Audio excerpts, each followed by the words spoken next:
My name is Jay Perman. I'm the president of the University of Maryland, Baltimore. And in about an hour, after we hear the congressman speak, I'm going to have my best time of the week. Because in about an hour, I'm going to walk over to the medical center and I'm going to see patients. I'm a pediatric gastroenterologist. So I take care of kids with digestive diseases, with nutritional problems, with liver problems. You can tell from looking at me, I've been doing this for a lot of years. And while I don't get to see patients as much as I used to, because I have to be responsible for this big place, I won't give it up. I won't give it up because it is a privilege to help people, and in my case particularly children, feel better. Now what does that have to do with you?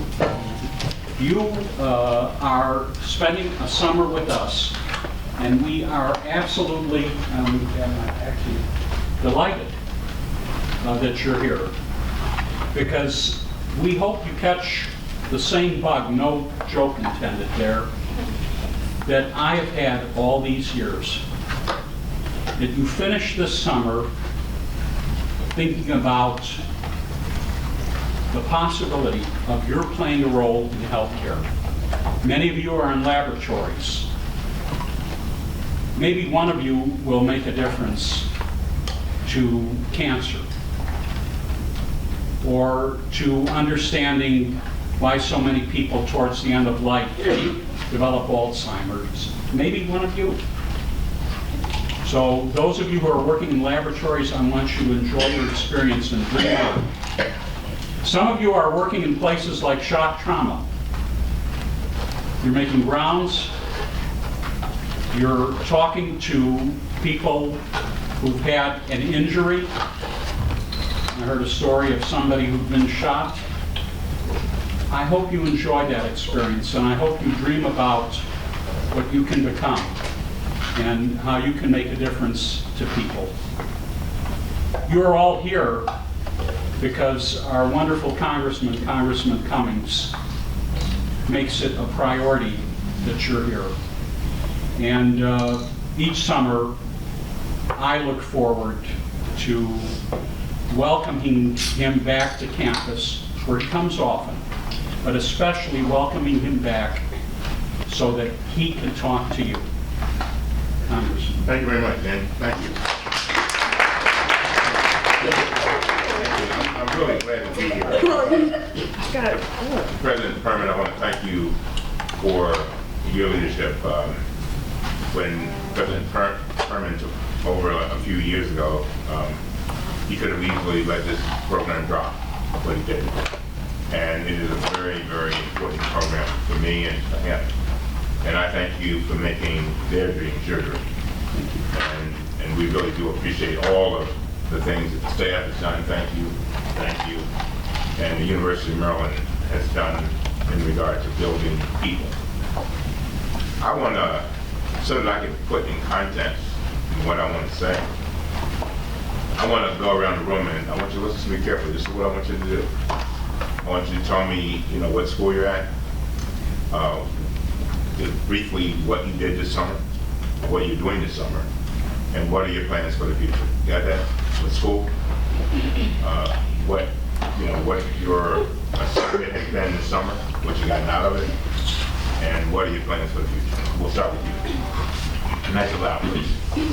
My name is Brooke Smith. I just graduated from Poly in May, and I'll be going to University of Maryland College Park in the fall and majoring in bioengineering. And this summer I've been working at a lab in the Department of Immunology studying T-cell memory. My name is Nicole Williams. I graduated from college also. I'll be going to Towson next year just studying engineering. And I'll be working in a medical center with a medical oncologist. Hi, I'm Deanna. I just graduated from college as well. Next year I'm going to the University of Chicago, maybe studying psychology or biochemistry. And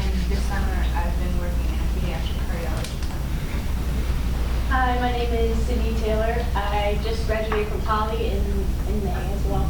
And this fall I'll be going to UMB and I'll be studying biology in the pre-dental track. And this summer I've been working in the School of Medicine, working on the different coronaviruses and SARS and MERS specifically, and how we can help to inhibit certain parts in the replication process. Cindy, if you could say a word also about your experience, that's all. Oh yeah, and I went to shadow at the dental school because I'm really interested in dentistry, and it was a really good experience. So. I expect to see you. My name is Desmond Kent, and I just graduated from Poly as well. I will be attending Frostburg State in the fall to study biology.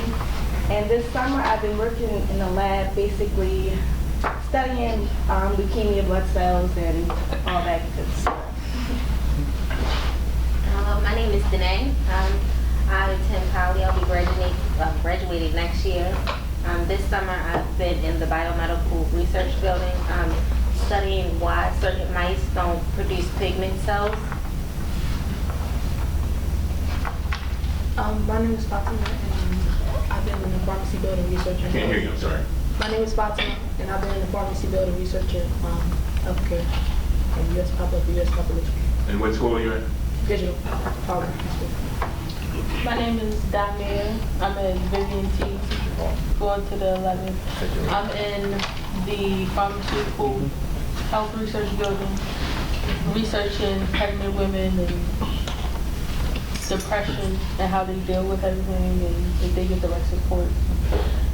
Yeah.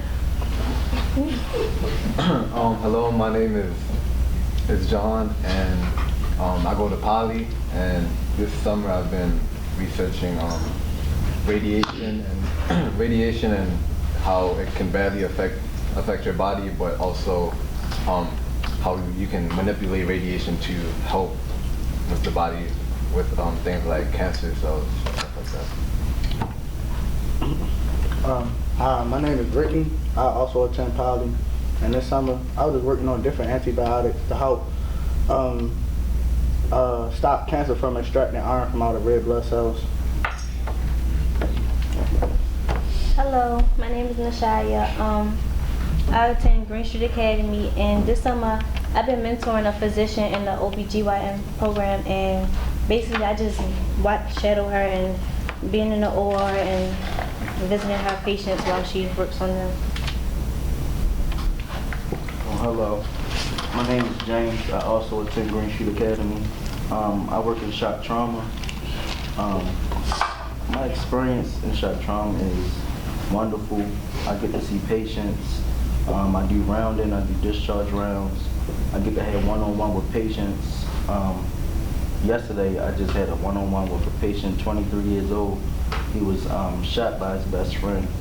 Both his legs got amputated, so I had to take him outside to get some air. We were just talking about life and everything, how he got 3 kids and how he in and out of the streets and in and out of the system.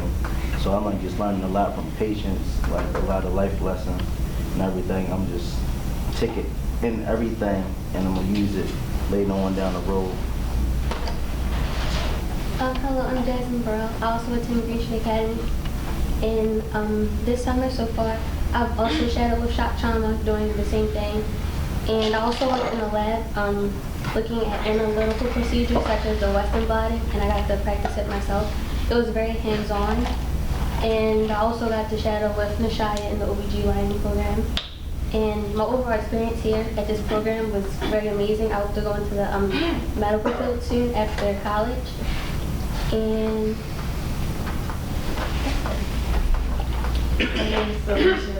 my name is Alicia Ellis, and I just graduated from Heritage High School, and I actually work here in the School of Pharmacy. I research Alzheimer's, and I'm doing another project on medication given to children in foster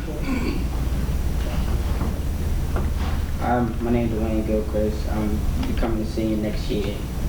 I recently attended Heritage, but it's currently being shut down, so now I'm going to First Shift Academy. So what I'm doing in the School of Pharmacy is basically seeing different effects on how somebody can abuse a certain pill with a component called PEO.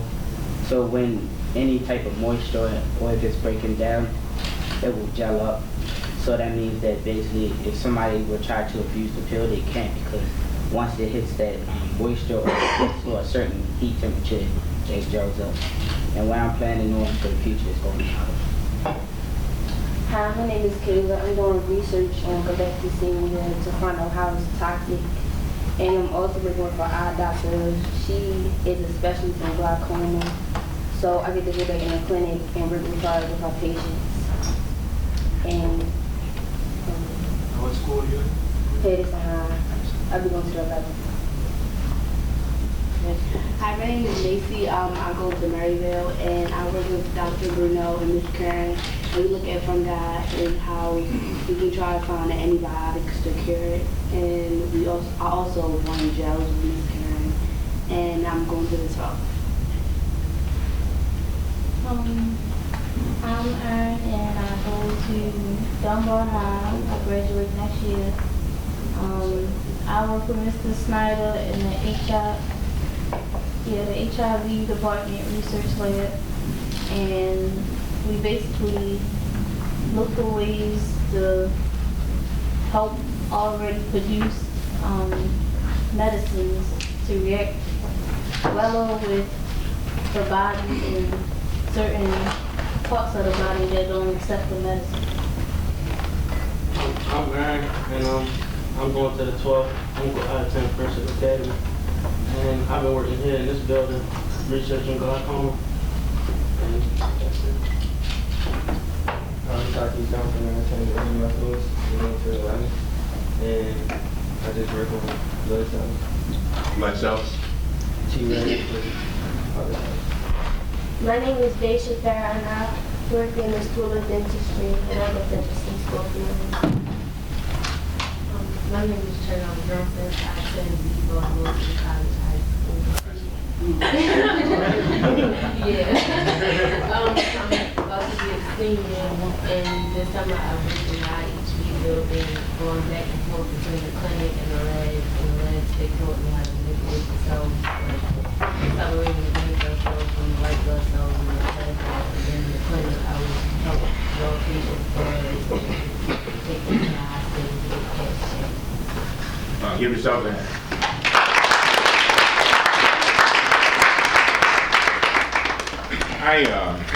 I wanted to listen to all of you because I wanted to see what you got out of this. How many of you all made a decision that you might want to go in the medical field coming out of this program? How many of you all?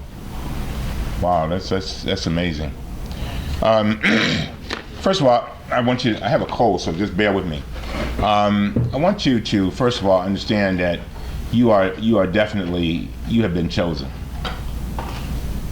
How you got in this program, it may have been through a friend, a counselor. It may have been as a result of something that you read, but you have definitely been chosen.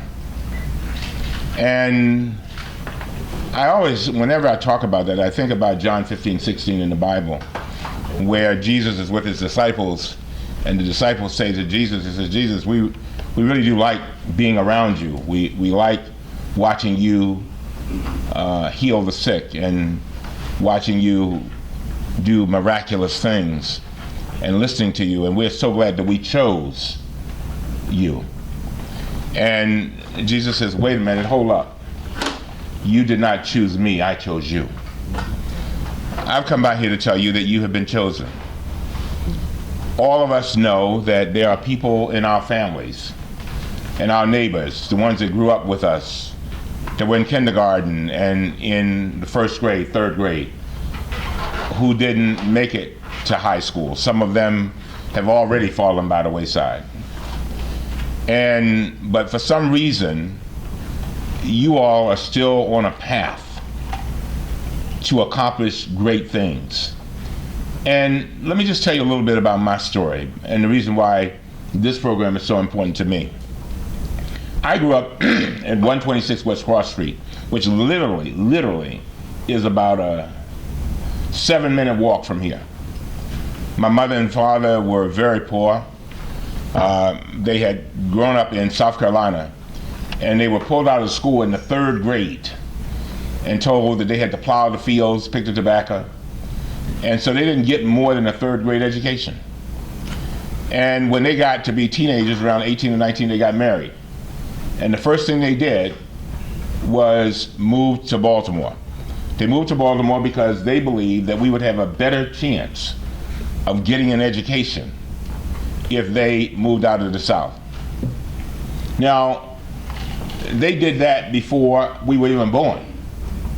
In other words, they had a vision for us. And I will never forget that when I was sitting in a little elementary school in South Baltimore with 9 rooms, no gymnasium, no auditorium, no playground, no cafeteria.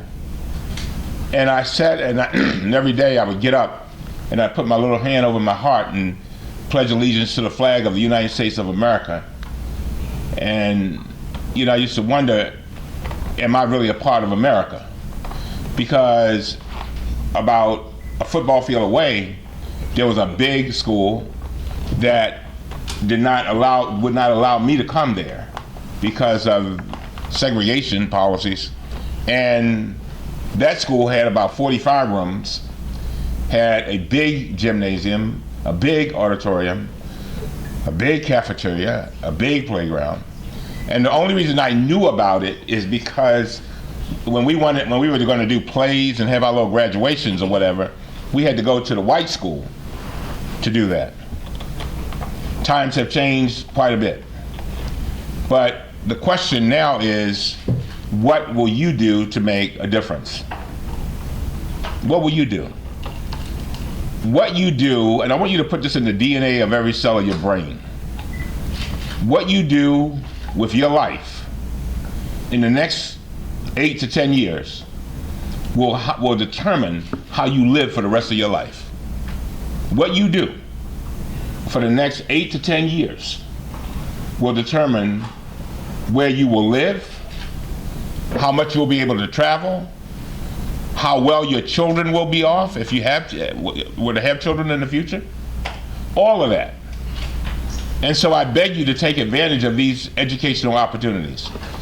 This opportunity here at the University of Maryland is truly a gift. I wish they had a program like this when I was coming up, to introduce me to scientists and people who are doing research, people studying AIDS and studying cancer and looking at women and making sure that they were able to get through their pregnancies and the baby be healthy. I would love to have had that opportunity. And so, going back to my life, I was placed in special education from the kindergarten through the middle of the 6th grade. Told that I would not be able to read or write. And for some reason though, I always felt like a caged bird. I didn't understand why I was in special ed, but a lot of little black boys were placed in special ed. Told that we talked too much or we played around too much. And so then, in the 6th grade, I had a counselor that came to my school, a man named Hollis Posey, who is now dead. Hollis Posey was a new teacher. He came and he looked at me and he said, "Son, there's something wrong with you. You seem like you're always sad." I said, "I am." I said, "Because I feel like a caged bird." I said, "I live in a house where we've only got 4 rooms, with 7 people, and my mom and dad." I said, "I'm called stupid and dumb because I'm in special ed." I said, I'm bullied all the time." And he said, what do you think you can do about it?" I said, "I would like to just get out of special ed." I said, "If I can get out of special ed, that would be major." He said, "Well, tell you what, I've been watching you and I think you can get out of special ed." And he said, I'll never forget, he sent me to the Enid Pratt Library. He said, the Enid Pratt Library in South Baltimore has the books that the regular class is using for reading and math. He said, "I'm going to give you some assignments, give you some tutoring, and try to help you." And sure enough, I would go to Enid Pratt Library on Light Street every day, even on Saturdays. And a lot of times other kids We're having a good time playing outside. There I was studying, trying to be the best that I could be. Well, even make a long story short, he gave me a test after about 3 or 4 months and put me in a regular class. And my life has been on a trajectory upward ever since. Sometimes we have to understand that, you know, it's not the things that you do when everybody's looking at you. It's the things you do when nobody's looking at you. It's the studying that you do. It's the efforts that you make that make a difference. So anyway, I ended up at, eventually at City College, graduated top of my class in 1969. Seemed like ages ago. And then went on to Howard University and graduated Phi Beta Kappa. I didn't even know what Phi Beta Kappa was. And somebody came and knocked on my door at 3 o'clock in the morning and said, Elijah, you made Phi Beta Kappa. I said, what's that? I didn't pledge for no fraternity. They said, no, stupid. That's the highest honor society in the world. A little boy coming from 2 parents with a 3rd grade education from South Baltimore, living in 4 rooms. I couldn't believe it. Went on to law school, and I will never forget it, University of Maryland Law School. I had been accepted at a number of law schools. Listen to this. But my father, who knew nothing about law schools, asked me one day, what school you gonna go to? I said, well, Dad, I'm thinking about this and thinking about that. He said, I wish you would go to the University of Maryland. I said, why is that, Dad? What do you know about the University of Maryland? He said, I know one thing. I've been paying taxes for it all my adult life. And he said, I done paid the way for a whole lot of people to go to school. And I want to know that my son was able to go to that school. And I said, Dad, because of you, I'm going to go to the University of Maryland. That's the reason I went to the University of Maryland. And back then at the University of Maryland, it was kind of scary because more than half of the blacks students were flunking out. So that was a real challenge, but I did it for my dad. Anyway, in my 3rd year, I'll never forget, as I went through the University of Maryland, it was kind of difficult for me. But I realized that it wasn't about me, it was bigger than me. I had to achieve something for my dad. I had to achieve something for my children. I had to achieve something for my grandmother, who died when I was 7 or 8 years old, who told me, you're going to be a great man. And that's why they named you Elijah.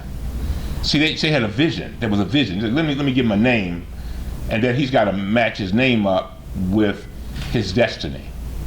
And that's what my grandmother told me. So I said, I got to do this. So when other kids would be going on ski trips on Friday, I had a routine where I'd be in the library, in the law library, right across the street, working hard. They used to tease me, call me all kinds of names and whatever, but that's all right. Now going back, a lot of the people, eventually I passed the bar the first time, and a lot of the guys who used to beat me up, you know, the ones in elementary school and middle school, they became my clients. They became my clients. And that's real. I made a lot of money off of them. And they act as if they had forgotten that they had beat me up and called me names. But I never forgot. And so I say all that to say this. A lot of times we are saddled and we create ceilings in our own minds. Ceilings in our own minds. Say, I can't do this. We make every excuse under the sun about what we can't do. But if you were to go around here, and I don't care what color the people are, what nationality or whatever, if you really listen to their stories, I'm talking about the professionals around here, everybody's got a story. Everybody's been through something.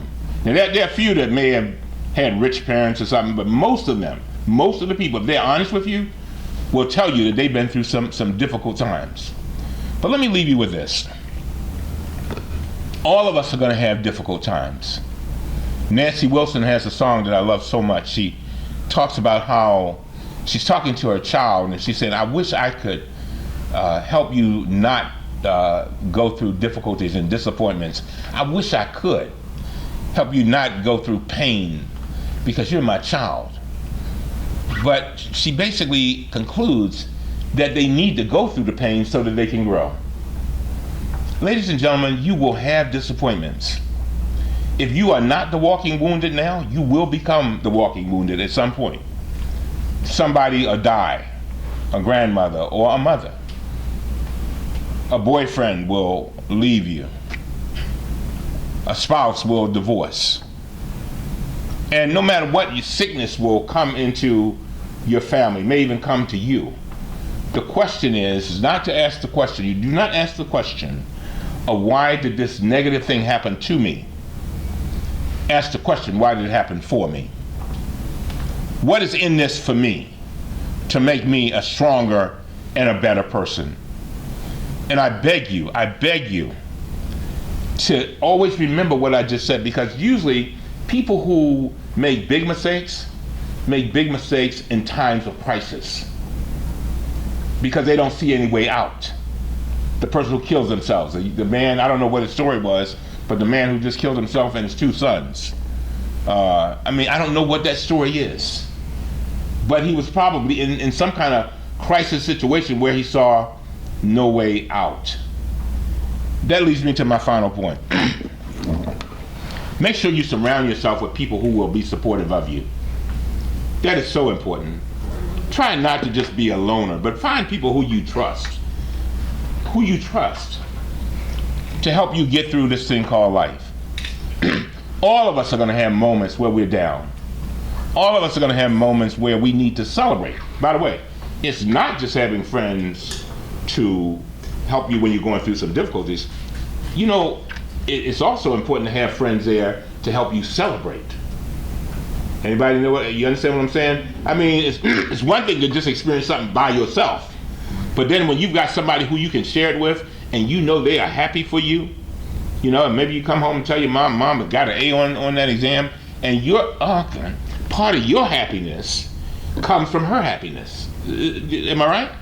You know, and so therefore, so just having somebody in your life that is rooting for you and there for you and just excited for you. And as I talked about Dr. Perman, somebody who has taken your dream and made it their dream.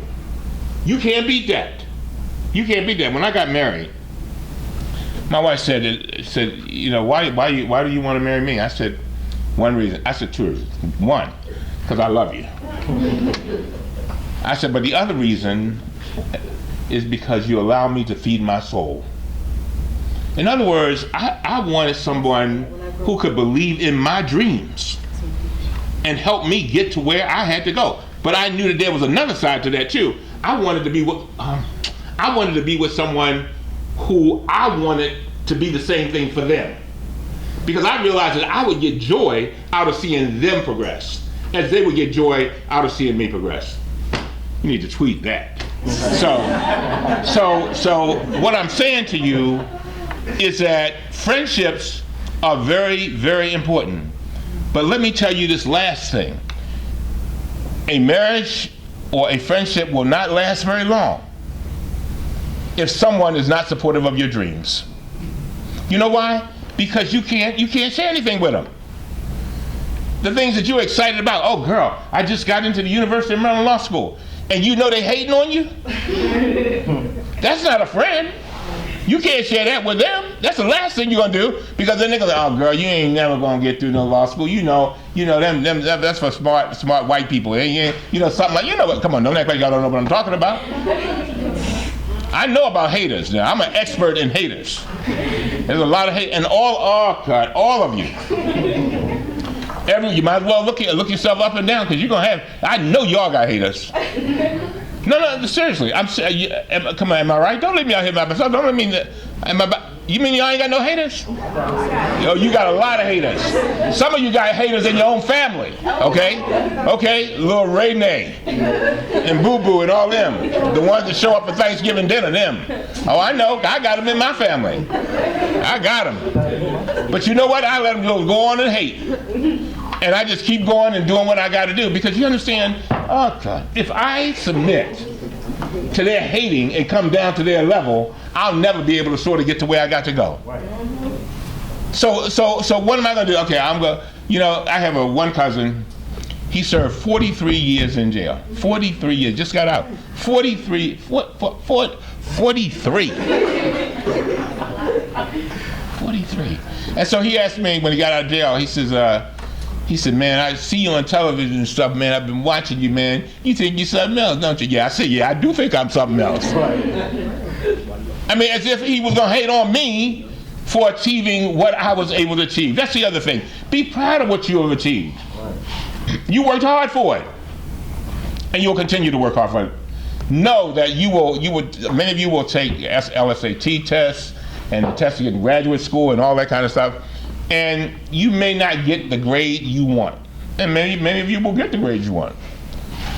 But let me tell you something that I have learned this over my 64 years of life. There is no tool that can measure determination. There's something about when you are determined to do something. Y'all been there where you were determined to do something, get it done. You can't measure that. Because you'll be up at 4 o'clock in the morning studying. You know, everybody else is asleep. They went to sleep at 11. You up at 4. You know, you'll do whatever you got to do. You'll run to the Kinko's to get something copied at 5 o'clock. Whatever you got to do. I used to travel from Edmondson Village to City College. Why? Because I was determined that I wanted to be somebody. I wanted to simply be somebody. And you know, the wonderful thing, Dr. Perman, about the program this year that I love so much is we've got high school students and we've got students who are going to college. Yeah.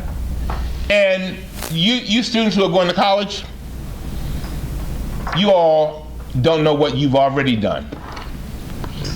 You all are like role models for the people who are still coming up.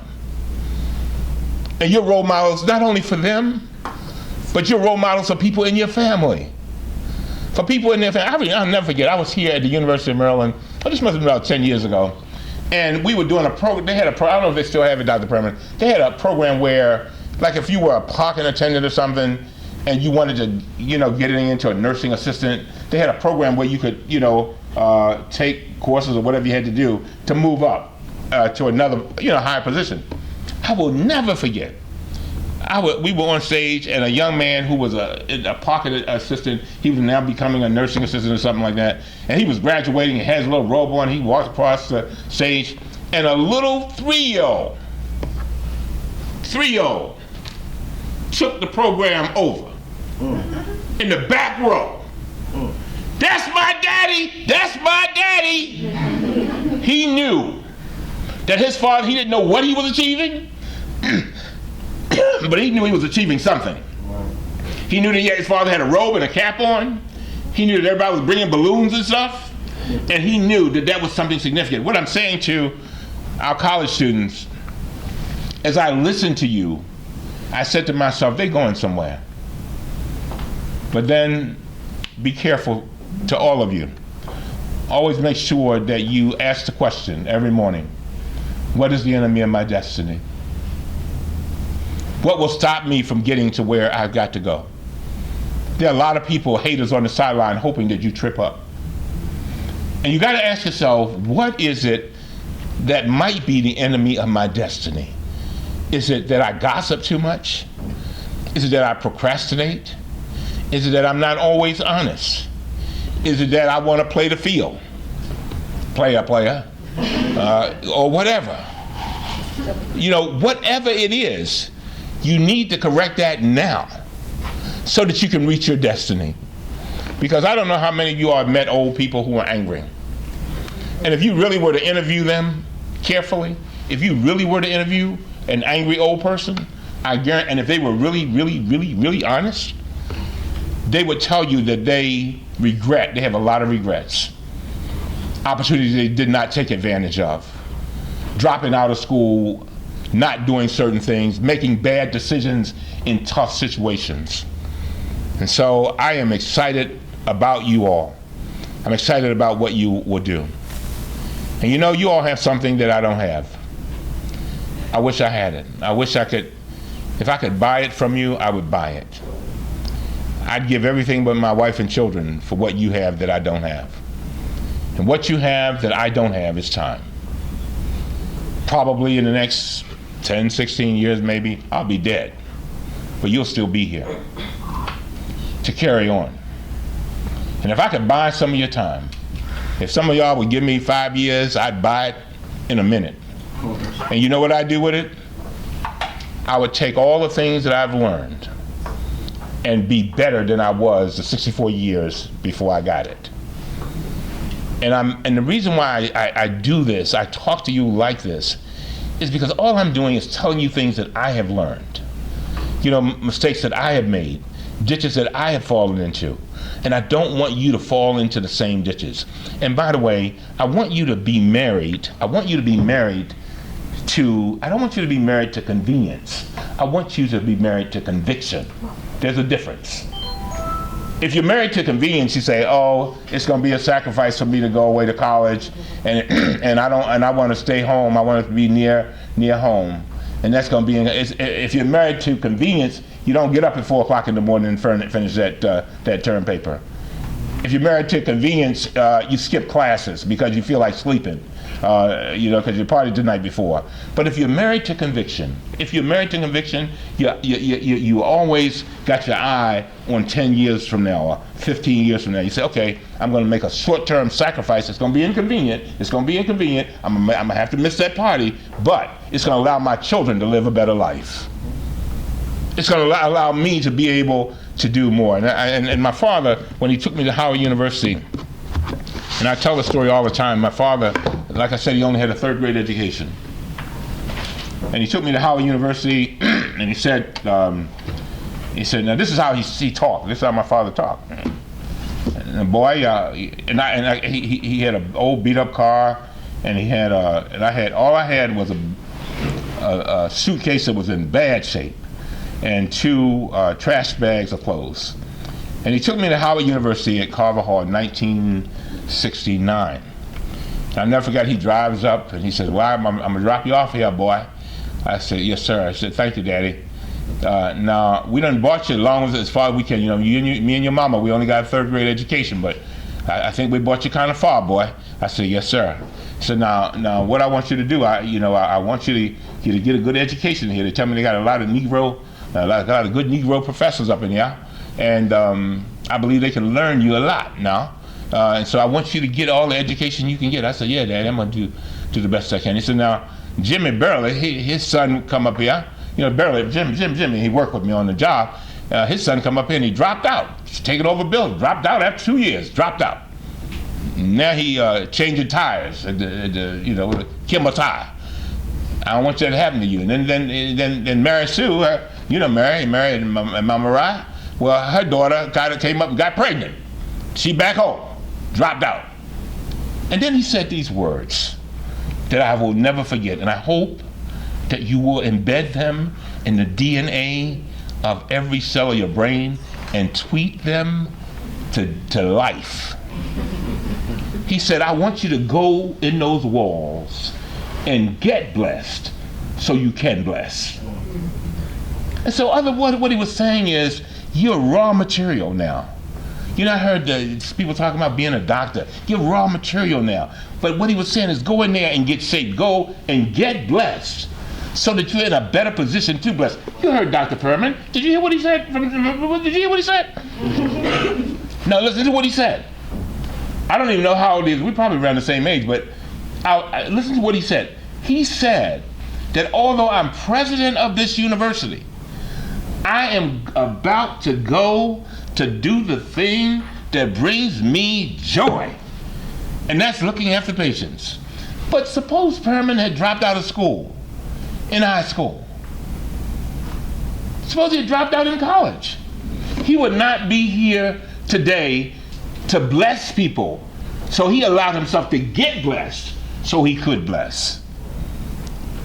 And please understand, please do not curse your journey. I get tired of people saying, yeah, Mr. Cummings, but I grew up on Kossuth Street, and what I'm saying, people in my neighborhood, Jack, they don't go nowhere in mine. No, you be the exception. You be the exception. You don't go down to somebody else's level. That doesn't help you. hanging around on a low level, you take yourself high. That doesn't mean that you don't get along with people, that you don't show up for the picnics and the family reunion. Hey girl, how you doing? Y'all know how y'all can do it. Hey, how you doing? You know, yeah. You know, and so you know what I'm talking about. Just do it. And so I'm going to take a few questions, and then I'm going to go. Questions? If I ain't got no questions, I'll go. Don't let him go. I want to thank you all for being a great audience. All right now. But when I went to the dental school, I was allowed to shadow there because they gave me the opportunity to. And I got to go into the clinic, and it was a very interesting experience getting to see like dental students work on actual patients. And I got to do like some impressions, make some of the impression like putty, and I got to help one of the dental students make a mold for one of her patients, and it was pretty interesting. And then I got to go on a tour of the dental school, and it's really new and really beautiful, so I thought it was great. Well, I was thinking that I wanted to go into pediatric dentistry. I'm not sure if that'll change yet or not, but I really do love helping kids, and I think it's important that kids at a young age know the importance of dental health, because the mouth is literally a gaping hole to your entire body. So I think that's really important for kids to know at a young age, and not to get these bad images of the dentist so early on, so they won't like stall when they're trying to go in their later adult life. My experience at Shock Trauma is very wonderful. I see things that other people don't see every day. As we do rounds early in the morning from 7:30 to 10, and we go around and see the patients and talk about like what's wrong with them, what like need to be done in the surgery, anything like that. That'd be like 7 to 10, then like 11 and 12 we do discharge rounds. That's when we go around with the case managers and stuff, and we talk about like what they like, the solutions and stuff they need to do, how if they need therapy, we try to find them therapy and stuff like that. And, if after I do the discharge rounds, I even go down to the clinic when they like got patients that are coming from gunshot wounds and stuff like that, broken legs or broken bones, and we check on the patients to make sure they're okay, make sure they're taking their pills and their medicine. So I go in there and help out, and I mean I learn a lot every day. Like I learn new things that I wouldn't expect anyone else to learn, but it was a wonderful experience, and I just want to thank Dr. Buchanan for letting me come along with her team, and I thank my school, Green Street Academy, for giving me this internship, because it's a wonderful experience, and I wouldn't turn it down for nothing.